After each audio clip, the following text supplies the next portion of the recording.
There I was, an empty piece of a shell, just minding my own world without even knowing what love and life were all about. Then you came, you brought me out of the shell, you gave the world to me, and before I knew, there I was, so in love with you.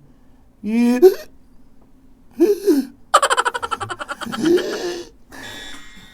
Paging Hingi Dr. ka. Emergency. Please proceed to the geriatrics department. Emergency! Emergency! Paging Dr. C! Emergency! Emergency! Hello po, kumusta po kayong lahat dyan? Attention sa lahat ng may hika. Sa mga wala pa, manood din kayo dahil baka balang araw magkaroon kayo, hindi nyo masabi. Alam mo naman, prevention is better than cure. Hindi ba? Ang hika, baw. Ang pag-uusapan po natin ngayon ay yung tungkol sa mga bawal at pwedeng kainin. I'm sure marami sa inyo dyan na maaaring inaatake tuwing may nakaing mali. Bagamat hindi ko sinasabi na pag kumain ng tama, hindi ka atakihin ng hika kasi hindi naman pagkain lang ang dahilan. 'Di ba? Allergy yan eh. So ang asthma diet, ano ba yung mga dapat nating iwasan at anong dapat nating kainin? Bagamat hindi po ito para mawala ang inyong hika, kung hindi isa lang sa paraan na ma-manage natin na hindi kayo madalas atakihin. At kung maari, mabawasan na yan dami ng mga gamot na iniinom nyo at yung mga sinisinghot nyo dyan. Hindi singhot inhaler nebulizer no? Pero meron din singhot minsan kung may mga baradong ilong, binibigyan ng mga nasal decongestant, di ba?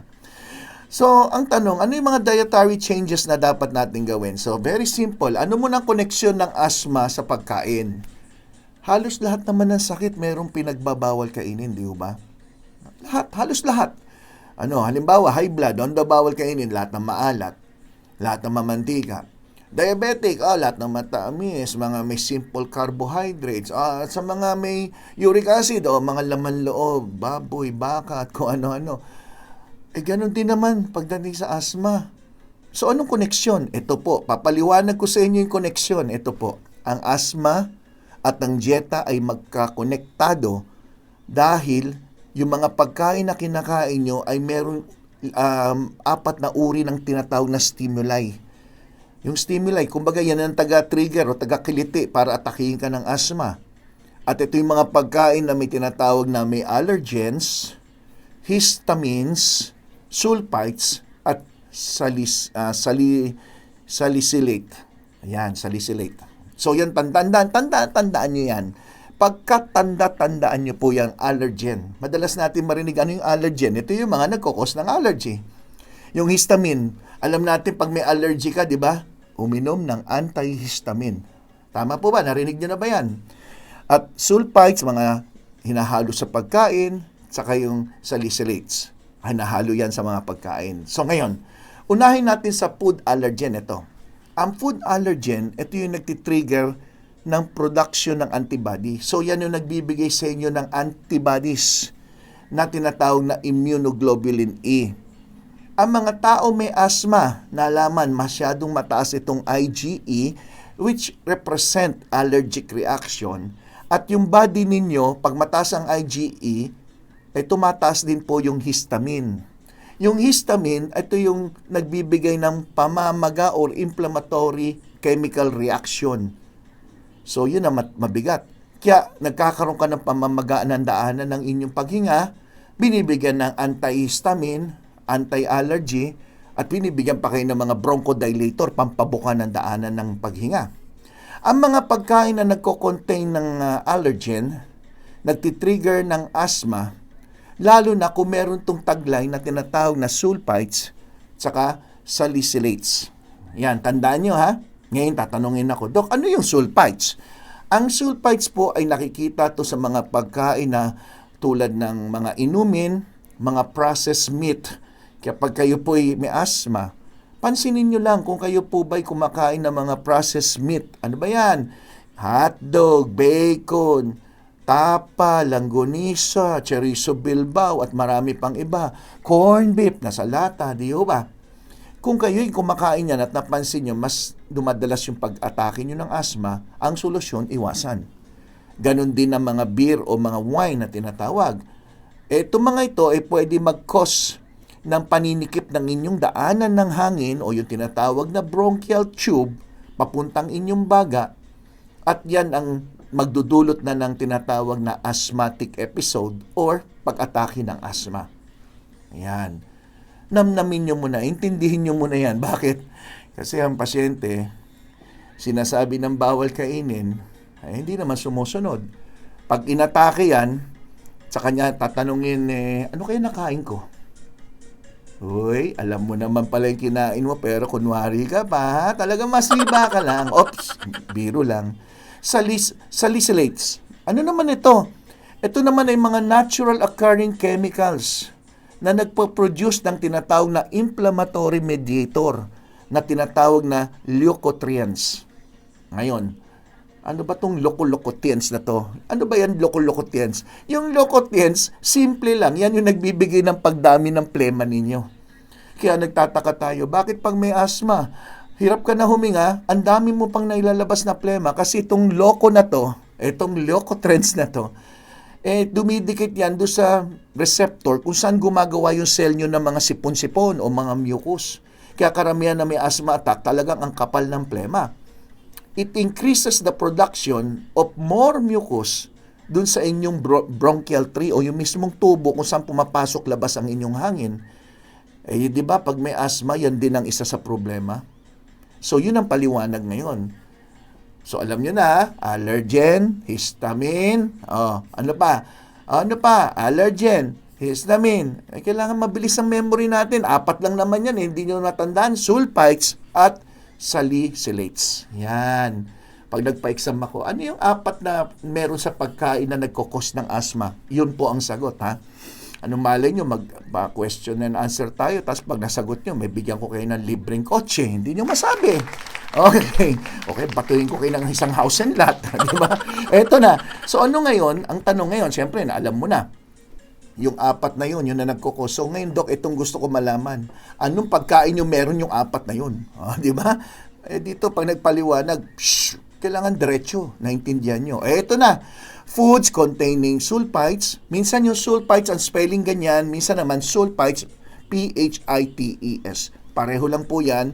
Ewan ko bakit ganyan ang spelling, pero ganyan ho talaga. So, yung sulfites are preservative. These are preservative added sa inyong various foods and drinks. It slow down the bacteria and mold. Kaya yung mga pagkain na mga preservative o na hinanda nyo ay mas matagal ang buhay dahil hindi masyadong nagkakaroon ng bacterial or amag. Dinidelay na itong discoloration. Kaya yung corn beef, pag binuksan mo after 1 year, mapula-pula pa rin, akala mo fresh. Yan ang purpose niyan. Okay? Ganun din sa tapa at sa iba pa. Sa mga research, sinasabi na 13%. Mataas po ito. Ibig sabihin, kung may 100 na may asthma, 13% do sa mga may asthma, nalaman sensitive sila sa sulfites. Okay, so listen children, yung mga may asthma dyan, importante to. A condition characterized by wheezing, chest discomfort or chest tightness, coughing, following consumption of food and drinks containing sulfite. Yan. So, listen, baka meron sa inyo kumakain ng mga ganyan, tapos bigla na lang, tapos ang sikip ng dibdib. Yan po yan. Yung sulfites ay natural occurring food din na nakikita sa asparagus. Attention mga may asthma, huwag masyado kakain ng asparagus ha. Konti-konti siguro, walang problema. Lettuce, tomatoes, and eggs. So may nagtanong, Doc, okay bang egg sa may asthma? Ang sagot ko palagi, depende.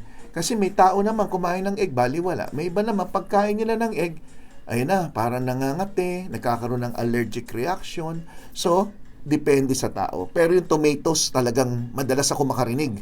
Doc, kumain niya ng pasta. Pasta na gawa sa tomato sauce, no? O tomato paste. Abay, bigla na lang nahirapang huminga. Yan, proven na yan. Talagang medyo maanong tomato sa mga may asthma. So, they are also typically added on wine, beer, pickled foods, yung mga atsara, yung mga ganyan. O kaya mga pre-peeled potatoes. Ano ba yung mga pre-peeled potatoes? Yung mga patatas na binalatan, lalo na yung mga french fries na matagal na po yan sa rep bago ilinuto. Nabalatan na, matagal na na-expose, nagkakaroon po ng ganyan. Number 2, inflammatory foods. Ano naman yung pagkain na tinatawag na inflammatory foods? Well, ito po yun. Some foods that are known as inflammatory food, nagkakos ng mga pamamaga ng inyong daanan ng paghinga at nagbibigay sa inyo ng pag-activate ng immune system na mag-respond. At ang response ng immune system nyo ay biglang magsikip ang inyong paghinga. So, ito yung mga foods na bawal, peanuts. Mahilig kayo sa mani, no? Mani, hindi sinasabi yung walnut dito. Hindi sinasabi yung almond dahil yung almond, walnut, okay po yan sa mga pag-aaral pwede. Particularly yung peanuts na tinutukoy dito, yung parang ginagawa yung peanut butter, yung ginagawang sungsung ba yun o yung adobong mani, yan ang bawal.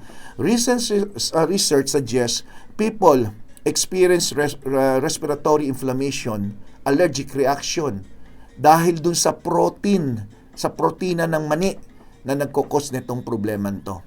Pangalawa, ayan, mahilig kayo kumain ng mga shellfish, yung mga tahong talaba, mga suso, mga ganyan. So, according to research, some people find that the immune system react adversely to certain protein found in the shellfish din. So, please, hinay-hinay lang The body assume this protein nagkukos ng allergen, nagkakaroon din ng inflammatory response, triggering asthmatic attack. So ano yung isa pang mga halimbawa dito sa mga sinasabi inflammatory food? Ito na po, sige, isa-isahin natin. Mga salty foods, kasama na yung junk food na mga potato chips. Yung mahilig kumain ng potato chips, mahilig kumain ng mga tuyo, patis, yung mga sausaw patis, red and processed meat, so red meat. Trans fat, yung mga mantika na ginamit na paulit-ulit, mga lar, hindi pwede yan. Refined carbohydrates, kasama na rin po yung sobrang rice. Okay? Sugar, sweetened beverages, yung mga mahilig ng mga energy drinks, sports drink, hindi rin pwede, pati soft drinks. Ultra-processed food, donut, fries, at maraming iba. Ito na lang para, ang sarap tingnan, no? Pizza, french fries. Yung mani sinasabi ko. Nakita nyo po ba yung mani? Nasaan yung mani? Andiyan yung mani, Mani, popcorn. Hindi rin pwede pag may asthma. Burger. Yun dahil doon sa mga processed meat na nandoon. Chips, nandyan na. So, yung picture na yan ay isang halimbawa. Kaya yung mga bata-bata na mahilig kumain sa ganyan at may asthma, mas mahirap pong makontrol ang inyong asthma. Number 3, ano yung food naman na may tinatawag na histamine? Ito. Ang histamine, mga pagkain na may histamine, nagkukos ng pamamaga at pagbuka ng inyong ugat. Kaya karamihan pa nag-allergy na mamaga at napansin nyo namumula. Di ba kadalasan yung tenga, mukha mapula. Nagdadilate yung mga ugat ninyo pag meron kayong kinain na may histamine. Yung mga may allergy, which can lead to symptoms of itchiness. Kaya yung pasyente may allergy, palaging nangangate, napansin nyo may mga, swelling, kadalasan sa mata. Nandyan yung hives, pag sinabing hives, para may, mapa. Ano yung balat nangangapal, may mapa, yon. Watery eyes and running nose. Yan ay partner yan. Kaya pag may allergic rhinitis, allergic bronchitis, any form of allergic sa mga kinakain, nagkakaroon ng mga yan. The following foods can contain histamine. Fermented foods, lahat ng mga binuro, yung mga ganyan. Aged cheese, avocado. Pag may asthma, hindi ka pwede pala marami avocado dahil pwedeng mag-cause yan ng allergic reaction.